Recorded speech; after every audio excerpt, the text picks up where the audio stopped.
Absolutely. If I was going to get something doing more, I'd do it, but Absolutely. You better read. We all have, we all have our priorities. I would have given it up. Oh my gosh. I'll talk to you. Okay, I got 6 o'clock. So we're gonna open up the work session. We've got 2 discussion items. Discussion item number 1 is to discuss restrictions on the storage of hauling trailers and recreational vehicles on residential lots. Mike Hall, I think we're welcoming you to the podium, yes? Thank you.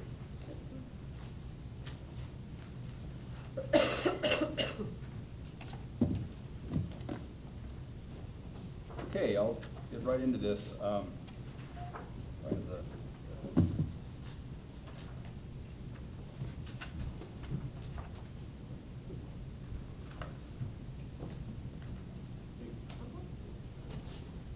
This is something that has been discussed for some time.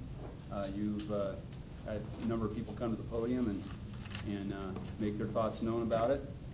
And so time has come for us to share with you this information that we put together.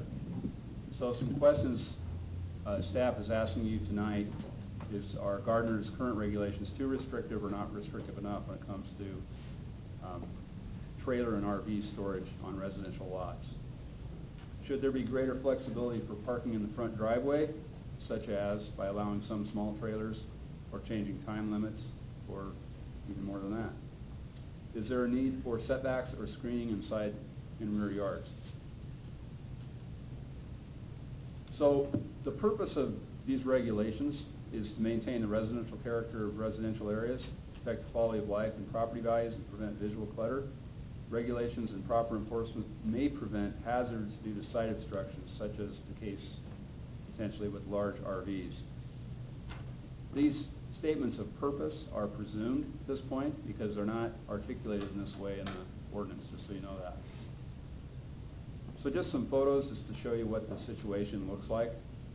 With hauling trailers, we have a few, going from the smallest to bigger still, and this is an enclosed work trailer. Dual axle.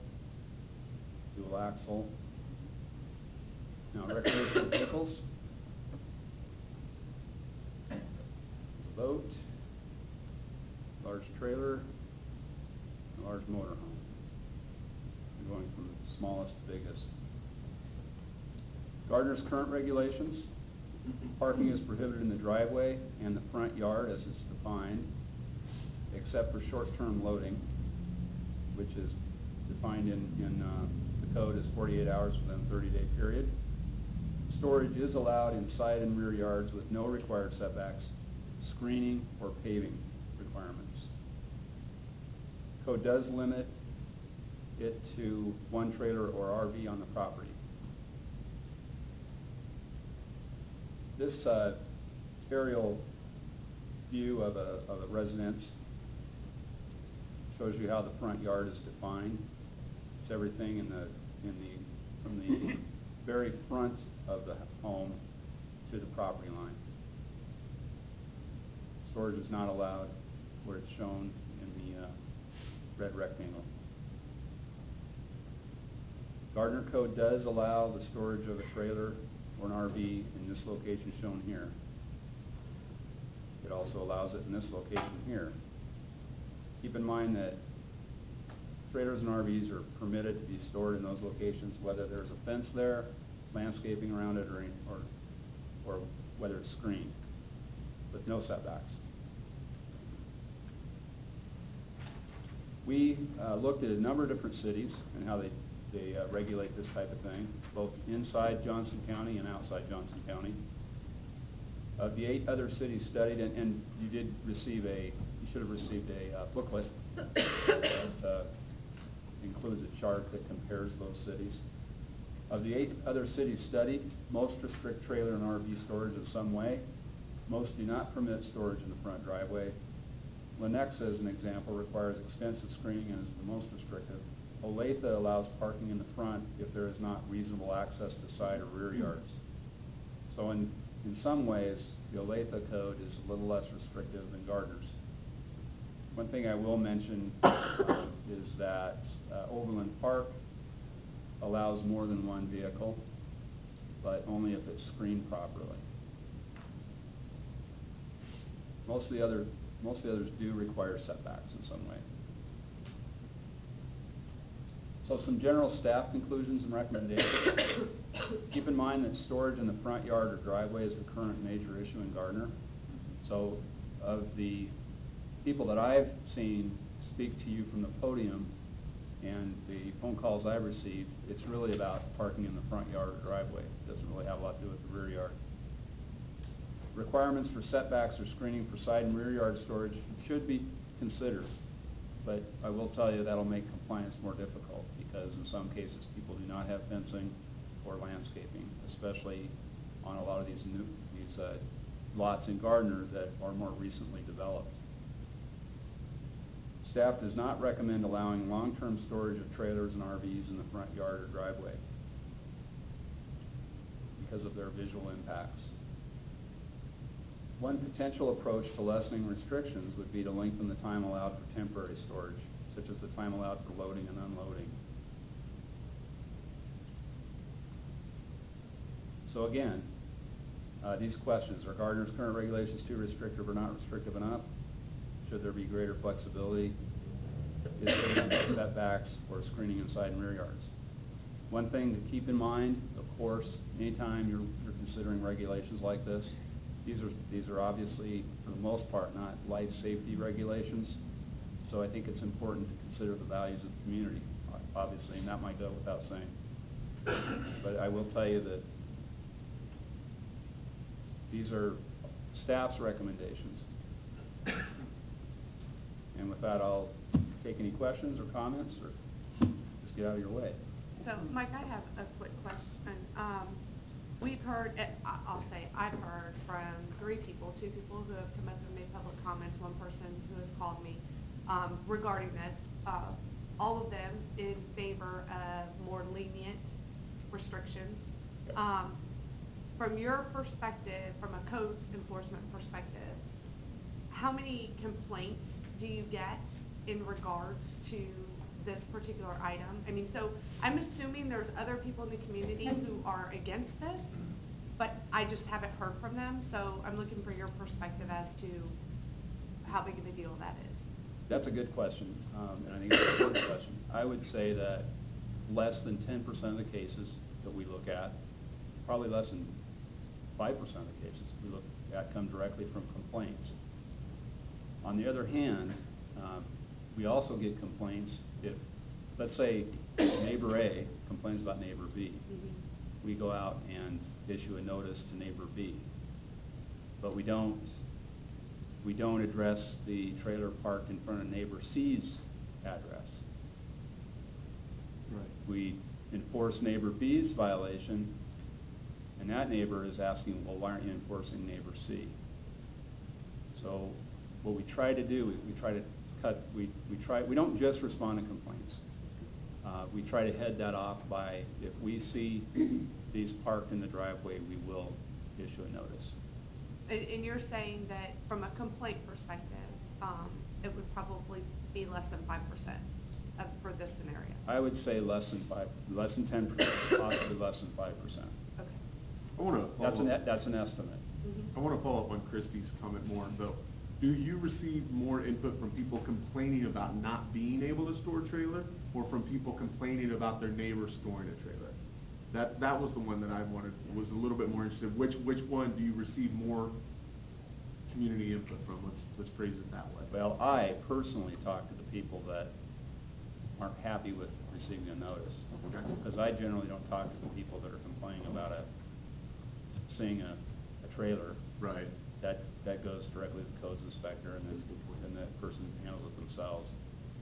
It's probably fairly even. Okay. But if I had to guess, I didn't anticipate that question. That's Sorry. a good question. That's okay.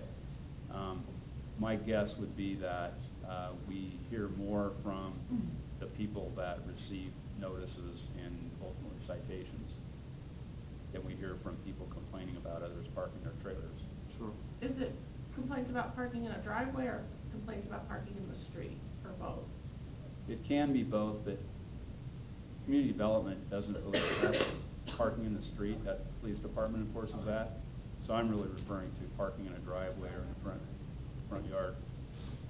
One of the things I've been hearing, Mike, is that the issues that we're experiencing with the RV and trailer parking is that the frontage on the street, especially in some of these smaller lots, is very narrow.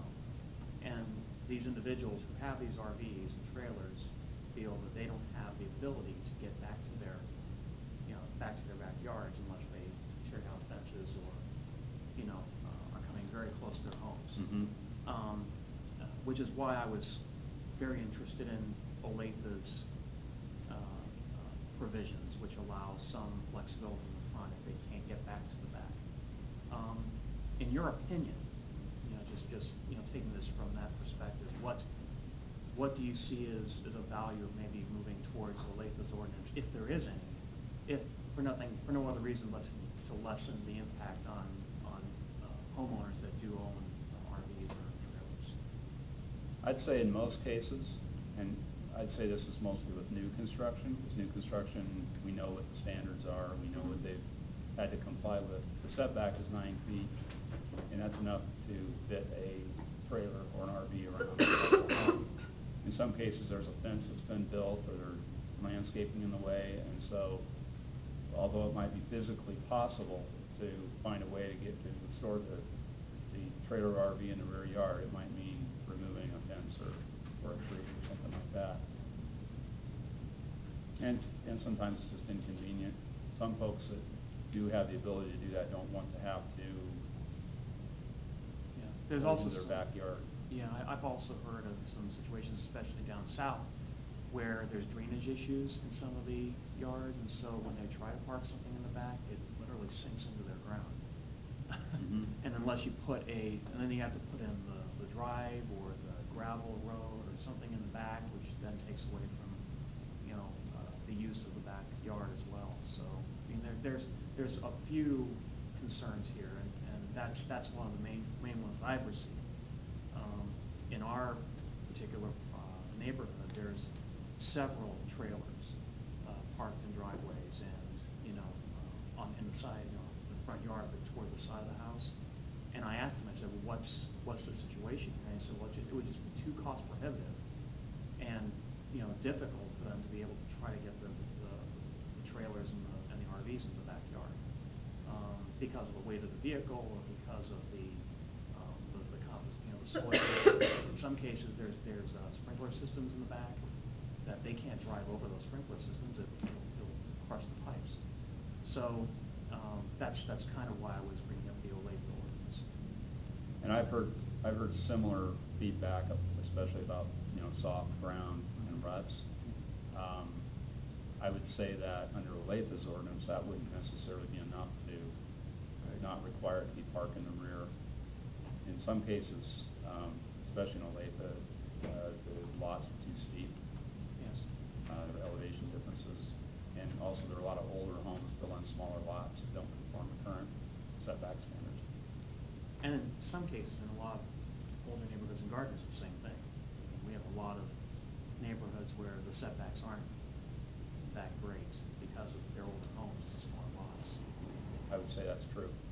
I think one of the things, getting the report the way that it's been presented tonight, is that I find pretty welcome result is actually we're not overly restrictive comparatively. Our restrictions weren't so out of whack that they need to be rebuilt from scratch, which I think sometimes that's the message that was getting back to us, is that we were tightening the vice much tighter than anyone else. That doesn't appear to be the case. I would ask as staff, when we look at some of these type things, and it's impossible not to, but I'd like to see focus outside of Johnson County from times. From other communities, I know that always is the case. We always want to go that direction, but Spring Hill just mirrors a lot of things that we've gone through. So I think they're always a good comparison to see how they've dealt with some of the growth-related issues and codes that they may have had to adjust. Places like Derby, McPherson, some of these other cities around the state, just so we can learn a little bit more and break free from what some people would call the JOCO bubble. Because because you fall into that trap and maybe we're not getting an accurate comparison. Maybe Johnson County as a whole is much more restrictive and we just didn't see that because we don't have as much comparison there. You know, one thing that I saw that comes about that I want to come back to though is I think there should be some consideration to maybe lengthening the amount of time to make the convenience of being able to do so and service some of these home-based businesses and things, the landscapers and other pieces, maybe make it easier to maintain those businesses. But I truly, from my perspective, I think the biggest issues come from really not the aesthetics of it, but from the congestion and the safety issues. When you have trailers or RVs that cover the sidewalk, so then that moves the children and everyone else into the roads. Or if you have RVs that are so close to the road, I'm sure Sergeant Belcher driving around town can see where that just obstructs the turns. And when you're backing out of the driveways, for all these different things, that's really where I think it comes to most for me from a safety perspective. The aesthetics are one piece, but really maintaining the most safe roads is what it ties into. And in most cases, they're all alternatives. They're not perhaps the number one choice, but there's generally a way to work within that. But perhaps lengthening the amount of time that they can is a way to compromise on some of those solutions, but still providing enforcement means, because if you scratch it out, there's no way to enforce anything. So then when there is a nuisance, then you have no way to come about it. And I really think that's what it comes back to, is creating a little bit of a compromise, but also maintaining, from me personally, and this is really, truly, I hate to do this very often, but it is personally, I think it is a safety issue. I don't like to see the trailers blocking the sideways, because I know when my kid walks there, he's in the road, or he's got to go in their yard, or he's got to go somewhere else. And if I'm backing out and the trailers are closed, I can't see well enough, so I'm afraid of what's coming. I think that's something that doesn't really get addressed in the codes, but it's probably the major concern for me on it. Heath, I'll absolutely echo what you said about sidewalks. I mean, when you get to the point where sidewalks are being impinged, now you're ending up with you're absolutely right, that safety issue. We have walkers, joggers, kids on skateboards, kids playing in their yards, and when there's an obstruction of the sidewalk, those kids or those people inevitably make it into the street, which causes safety hazards. I've seen that many times. So. I'd kind of like to piggyback on that, especially when it comes to lots that are on a corner. Yep. People are having to make turns onto a street, and if kids, pedestrians of any stripe, are having to go out into the street as people are having to make a turn where there might be an obstructed view, creates a safety issue there as well. So, and I've got a separate question. I mean, we kind of talked. Christy mentioned that she'd had like 3 calls, 3 emails. No, 3 or more. there were 2 people that made public comments, and I've had 1 phone call. Okay. And I've gotten less than a handful of emails over the last 3 years, and then I had a neighbor that had been reported, not by me, but he seemed to think that maybe it was me, so he showed up on my doorstep, angry. But that was okay. Then you were saying, maybe as much as 10% or certainly not less than 5% of I'm guessing, the complaints that you field, or? I was saying all of the complaints, or all of the cases. Out of all the cases, I would say less than 10% are complaint-driven. Oh, okay. The others are by observation, by field observation. So the ones that are complaint-driven, I mean, how many, if you had to assign a number to it, and I realize that maybe you don't have that at your fingertips, but if you had to ballpark it, could you do that? By ballpark? How many complaints you've gotten about trailers? How many complaints? Yeah. Well, I'm not going to hold you to anything. We have, I think, I recall about 200 cases, 270 cases this year of trailers. So if you look at 10% of that, it's over. So somewhere between 13 and 27, thereabouts.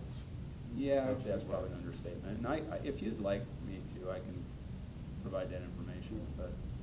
So the amount of complaints probably far exceed the number of instances where we have people at the podium or have people contacting us via email or phone. Mike, how many of those have escalated to the point of citations or anything else? Beyond just receiving notice of being, outside of regulation? Not very many. No. Most people comply. A lot of what happens is people comply. I'd say very few have gotten that citation. And, you know, honestly, we have a very protracted process for enforcing it, so we aren't too aggressive about enforcing it, but very few go to citation. Okay.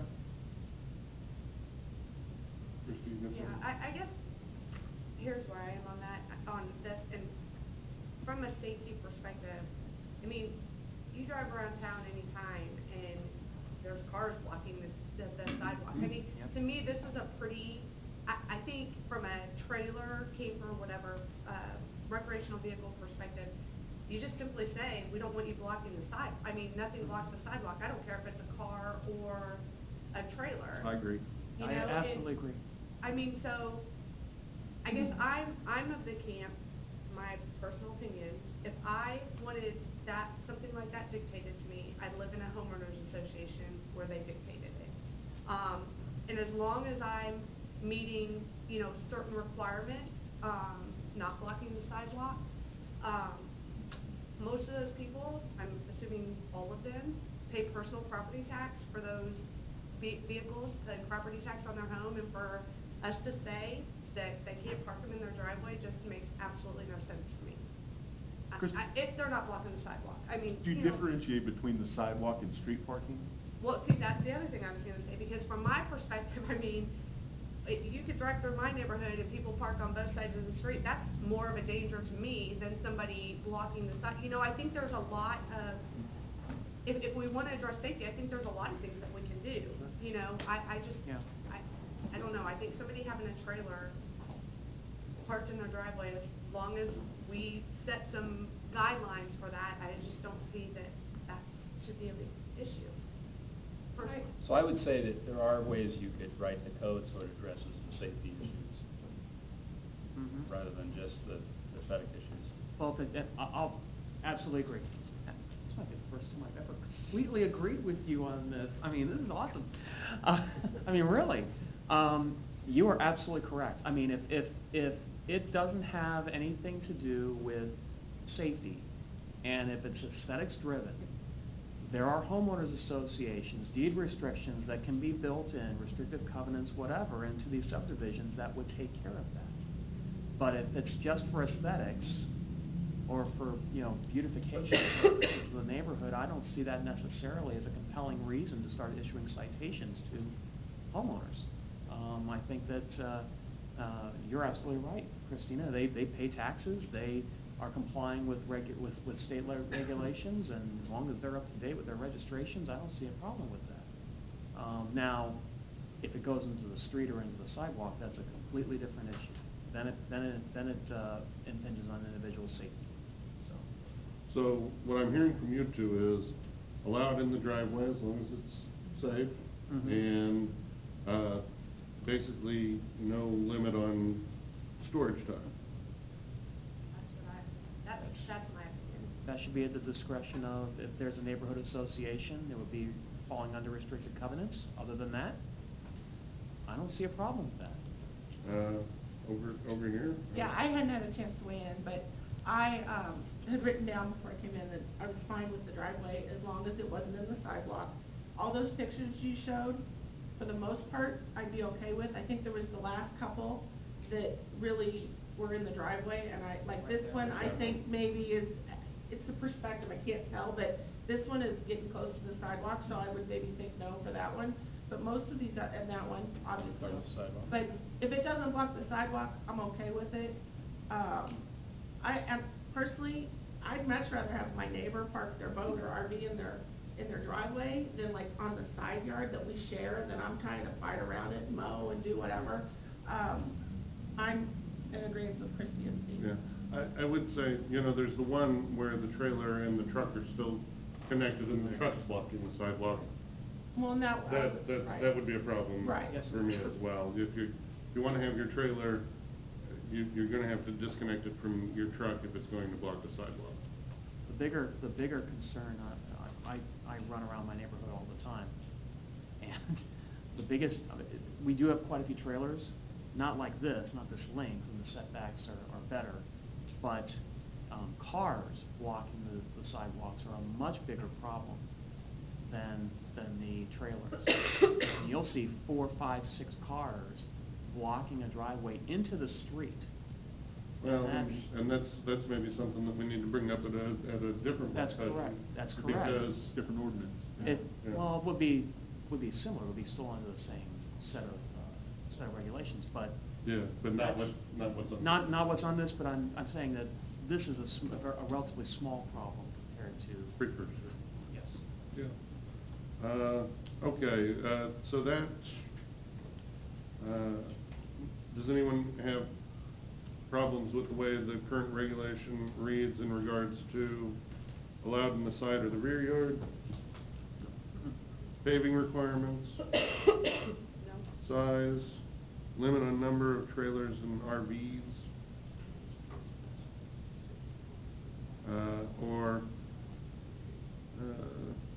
Okay, and then the last one, there's some discretion to the community development director.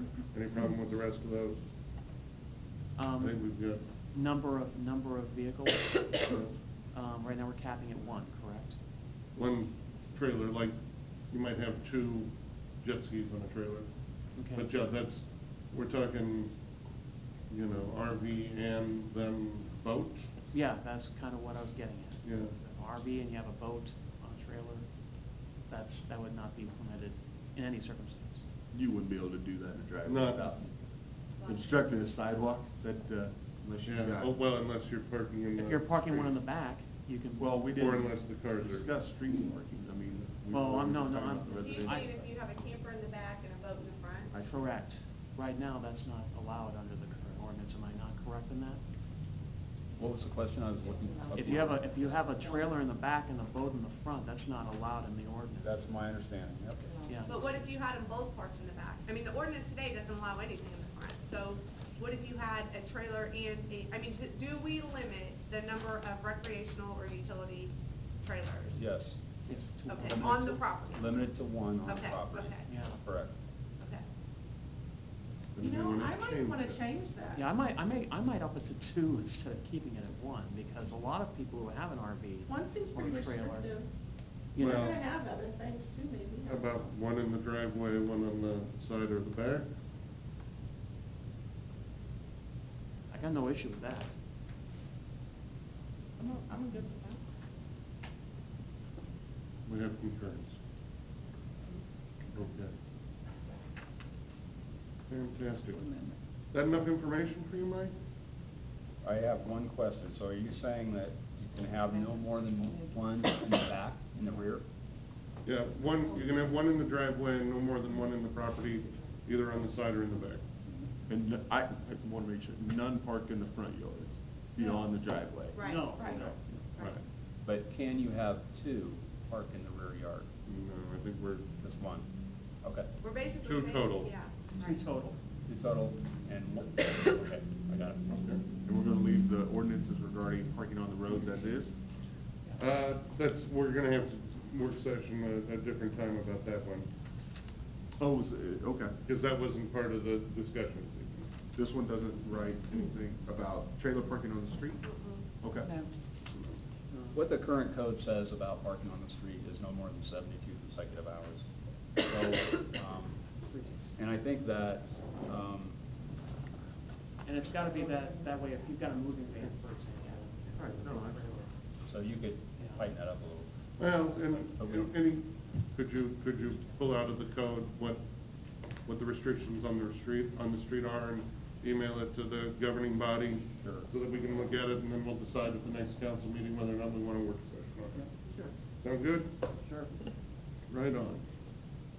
Work session, item number 2, zoning and subdivision ordinance, text amendments to streamline processes and support economic development.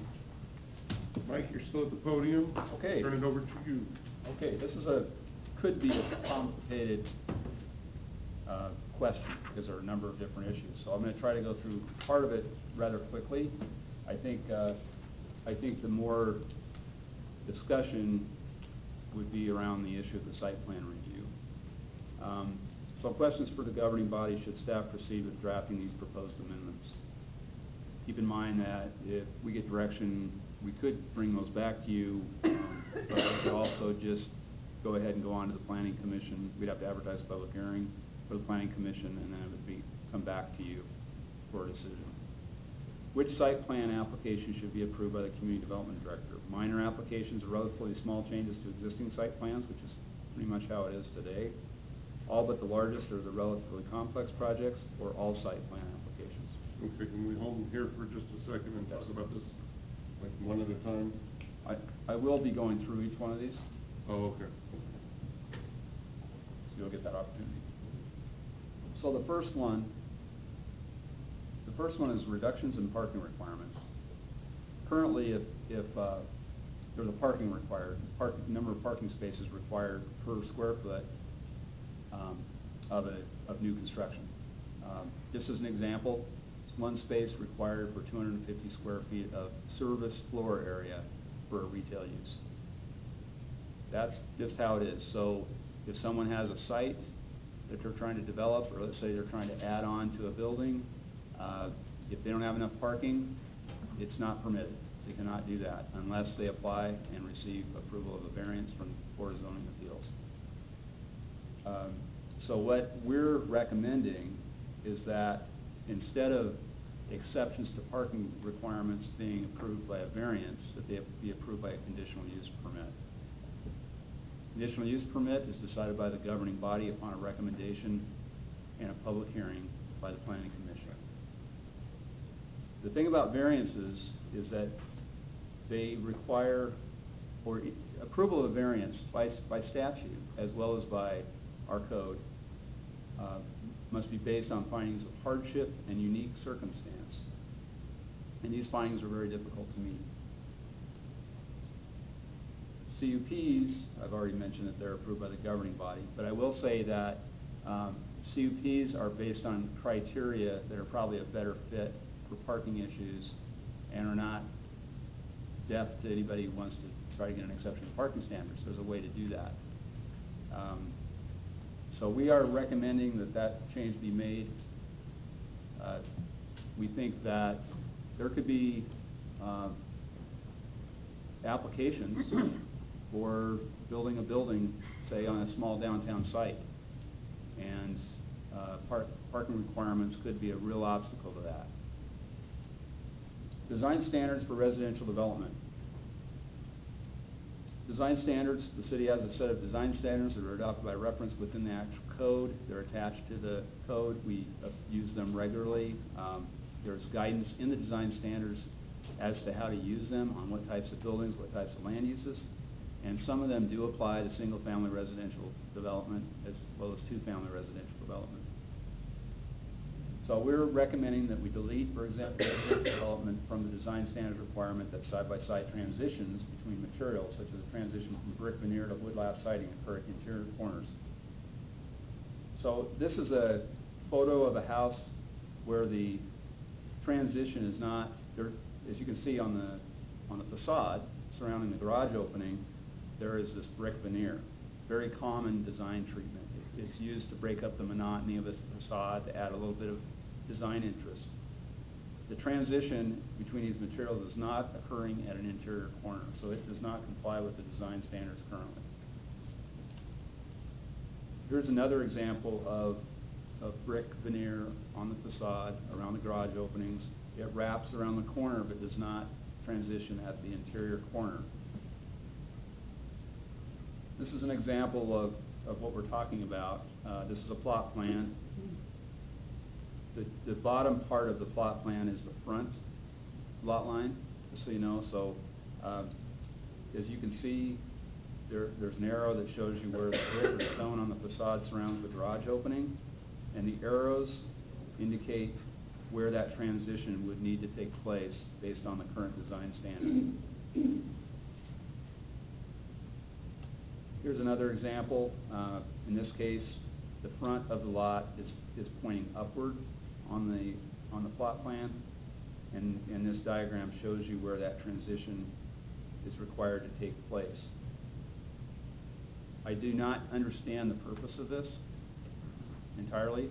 I think that it does not accomplish anything real positive, first of all. I can say that it's a major hindrance, and it's an enforcement, it's problematic in enforcement for residential building permits. Can we go back and look at the two pictures? Sure. Just one after the other real quick. So this is the one that Not shows. line. You want to look at the next one? Yes. And that's compliant. And that's No, compliant. that's not compliant. These do not comply. These do not comply.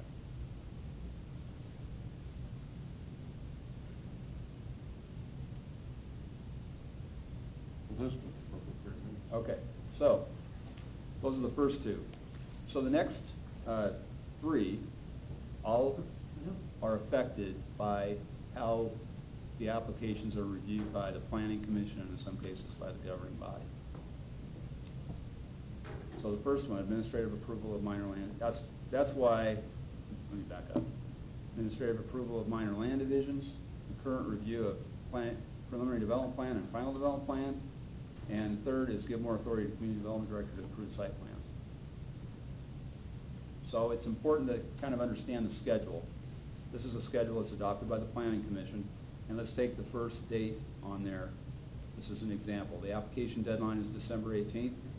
If an applicant submits a complete application by the 18th, the planning commission date is January 28th, and then the city council date would be February 17th. Some of the limitations that require that length of time are, when the city receives an application, we coordinate with the other departments. That's the purpose of the process. We will take the application, we require multiple copies of plans, multiple plan sets, and we will provide copies to Public Works, Utilities, Fire District, Police Department, Parks Department. So that process takes some time. The other limitation to shortening the review time is, for some applications, it's required that we publish a notice in the paper, and that notice has to be published at least 21 days prior to the public hearing.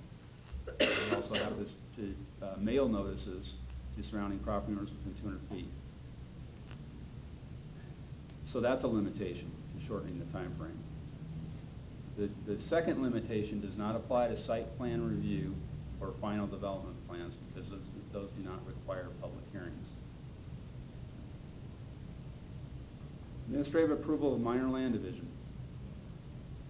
Provide for administrative approval of lot line adjustments, lot consolidations, and minor subdivisions. So what this is talking about is the Kansas statutes require that any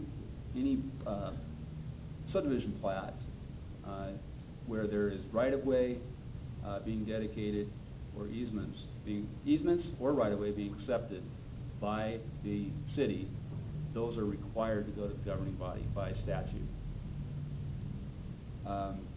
There are a lot of essentially minor applications where there are no easements being dedicated, or no easements being recorded, no right-of-way being dedicated or affected, and they're relatively simple, such as you might have two lots, someone wants to discuss the lot line. Right now, our code is not clear at all about our ability to handle that at an administrative level. You might have a lot or you might have three lots, and someone wants to consolidate those three lots so they can build one building on three lots and cross those existing lot lines. Currently, there's no provision in our code that would allow the community development director to approve those subdivision plats. So those would have to go to the planning commission. And our code actually says whether right-of-way is being dedicated or easements are being accepted or not, that it still has to go to the governing body. So keep that in mind.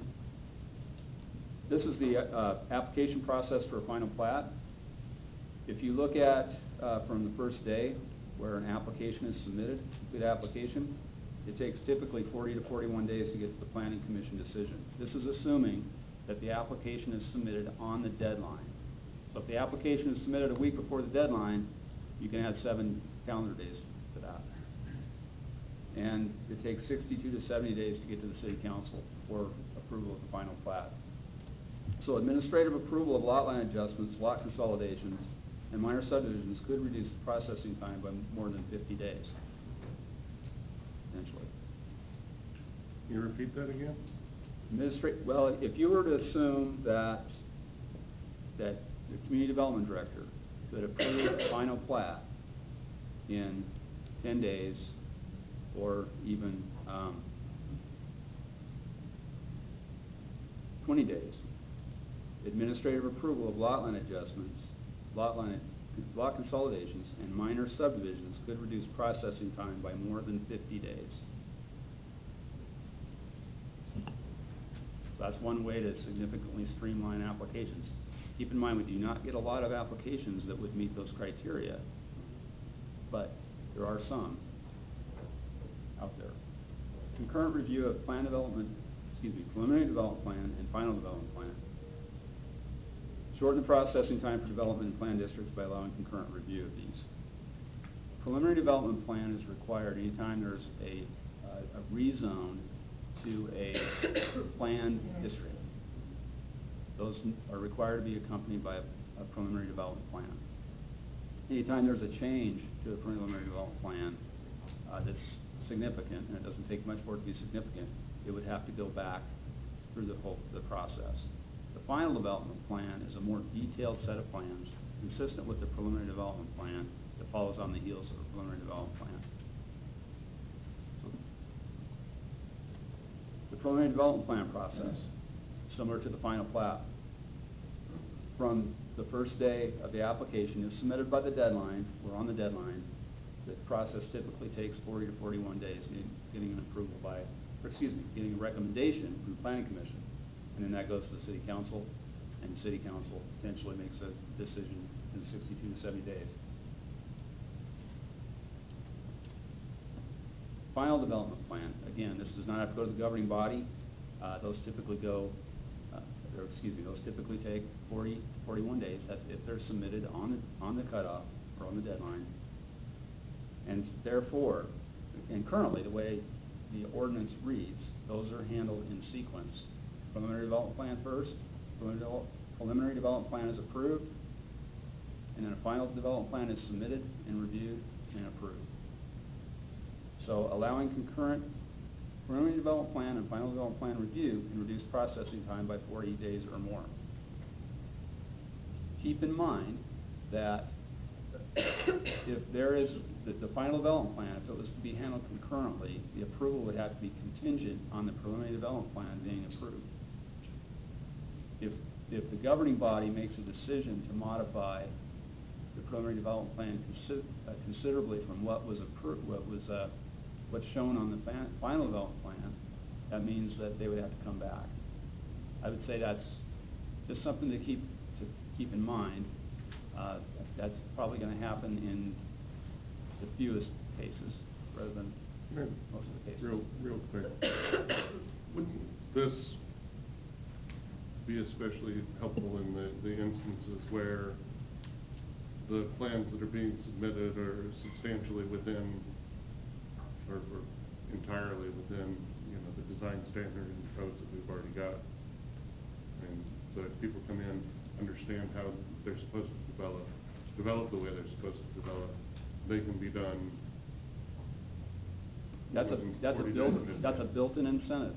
So if you have a process that is shorter, if someone meets all the standards, they clearly meet the standards, they meet the standards enough that community development is confident that they can approve it, or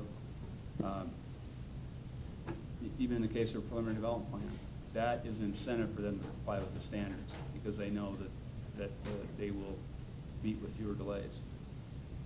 Does that kind of address your question or comment? Site plan review. So again, shorten the site plan review process by giving community development director more authority than community development director currently has. So the site plan review process, again, if you go back to that schedule, after something is submitted on a cutoff or on a deadline, the processing time is typically 40 to 41 days. That's the time it takes to get the planning commission.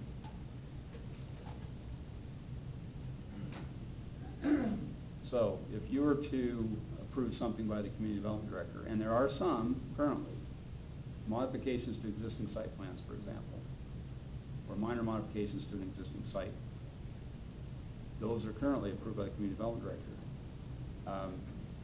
Just estimating, I would say the processing time is 14 to 21 calendar days. So that's 2 to 3 weeks. So for those site plans that are approved by the community development director, the approval could be reduced by 20 to 27 calendar days. So it is significant.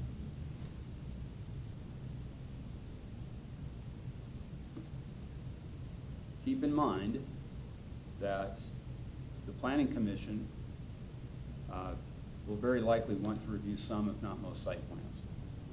They would, that's their purpose, that's part of their purpose, and they're going to want to do that. It's just a natural tendency to want to do that, unless their agenda is so long that it's keeping them up late. Also keep in mind, in my experience, appeals are likely if the applicant does not agree with the community development director's decision. So to the extent that a project is complicated or controversial, a large project or a project with a lot of issues about access to a major street or design materials, those could very well be appealed, and that's not going to shorten the process, that's going to lengthen the process. Sure. Mike, can I ask a question before we get Sure. back to the, I think it's 2 or 3 slides back where you have the timeline? Is that it? Yeah, can you go back? Okay, so this one, it looks to me like between the completed application to the time it goes to planning commission, you're saying 40 to 41 days. So basically everything in there is staff review. And then if you go to the next one, where that can be reduced, you have staff review. I guess where I'm struggling is, it looks to me that staff review on the previous one is the issue. So how is it the planning commission schedule that's causing the problem? I mean, no matter what, I don't understand how having staff review it, if it takes 40 days to get it to planning commission, how this makes it any different. Well, that's a good question, a great observation. I think there's a way where you could have a different schedule for site plans, even if they go to planning commission. I think that could add could add some confusion. Okay. Consider that some projects are complicated and they will take multiple. You need to be careful how I say this. Let me back up. When someone submits a site plan application, just like other applications, those are distributed through to the various departments and even outside the city. The planner takes the comments from these various departments and agencies outside the city and consolidates those into comments that they submit or they send out to the applicant. And a lot of times they're in the form of a question. Mm-hmm. The applicant responds to those, and we provide the applicant with, we encourage them to submit those responses in 7 days. So they respond, and then we review the second set of plans. To the extent we're talking about a larger application or more complicated application, there could be even multiple iterations of that. One thing that an applicant does not want, and the city does not want, is a site plan approval where the issues have not really been resolved. So it's somewhat iterative, that process. Mm-hmm. There's some way you can shorten that. I'd say you wouldn't shorten it by that much.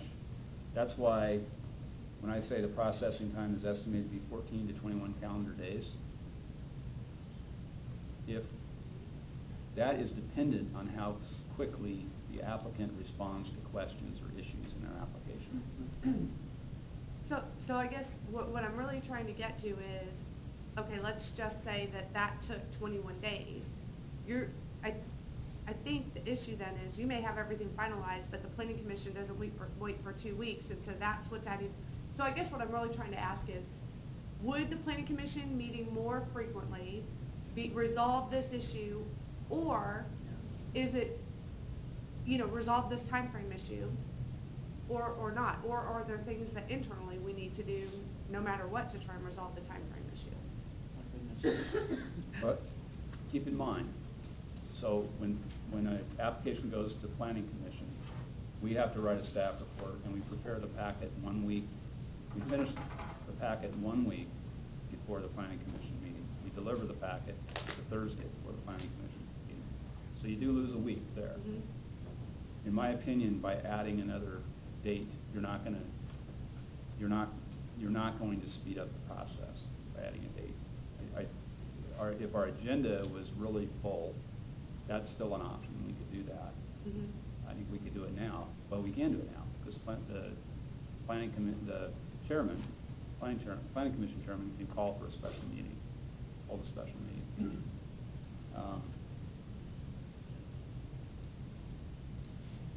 So is there a way to shorten that process? There probably is a way to shorten the process. I think that if you have a lot of different processes, it can create some confusion. Mhm. So there's something to be lost there.